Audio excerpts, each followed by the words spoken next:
நண்பர்களே வணக்கம். இப்போ நம்ம போன வீடியோவில் வந்து பார்த்திங்கன்னா அந்த ட்ரில்லிங் மிஷின் வந்து ஓடல, அதாவது இந்த நேர் ஓட்டையாச்சு, அதனால் வந்து நம்ம இது மாற்றுறோம் அப்படிங்கிறப்ப நம்ம வந்து வீடியோ போட்டிருந்தேன். அது வந்து சக்ஸஸ்ஃபுல்லாக ஆச்சா இல்லையா அப்படின்னு தான் வந்து போட்டோம். ஓகேங்களா, நான் ஃபிட் பண்ணி வச்சுருக்கேன், இன்னும் வந்து ஓட்டி பார்க்கல, வந்து பார்க்கலாம். ஓகேங்களா, வந்து அதுக்கு இதுக்கு பதிலாக வந்து நம்ம வந்து இந்த பார்ட்ஸ் வந்து வாங்கிட்ட புதுசாக இதை தான் வந்து அதில் ஃபிட் பண்ணி ஓட்ட போகிறோம். சரி, ஓகே வாங்க. இப்போ வந்து பார்த்திங்கன்னா நம்ம இதுக்கு பதிலாக வந்து நம்ம இந்த ஃபிட்டிங்ஸ் தான் மாற்றிருக்கோம். இப்போது ட்ரில்லிங் மிஷினில் வந்து இது மாற்றி போட்டாச்சு. இப்போ வந்து ப்ளக்கை ஜாயின் பண்ணி நம்ம வந்து செக் பண்ணி பார்த்தலாம். ஓகேங்களா, ஃபஸ்ட்டு வந்து லைன் தான் செக் பண்ணுவோம், சீரியலில் போடலாம்.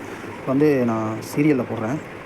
ஓகேங்களா, சீரியல் போட்டேன். இப்போது சுவிட்ச் ஆனில் தான் இருக்குது, லைட் எரியணும். ஓகேங்களா, ஆன் ஆச்சுன்னா ஓகே சூப்பர், எரியுது. ஓகே, இப்போ வந்து நம்ம ட்ரில்லிங் மிஷின் வந்து லைன் கரெக்டாக ஓடுது, ஆனால் வைப்ரேஷன் வருது ட்ரில்லிங் மிஷினில். இப்போ வந்து நம்ம எடுத்து டேட்டா கொடுத்து பார்த்துருவோம். டேட்டா கொடுத்துட்டோம், சுவிட்சு போட்டாச்சு. ஓகே, பார்த்துலாங்களா ஓடுதா இல்லையான்னு. Wow, super. பார்த்திங்கன்னா நம்ம ட்ரில்லிங் மிஷின் வந்து ஓட வச்சிட்டோம். ஓகே, சூப்பராக ஓடுது.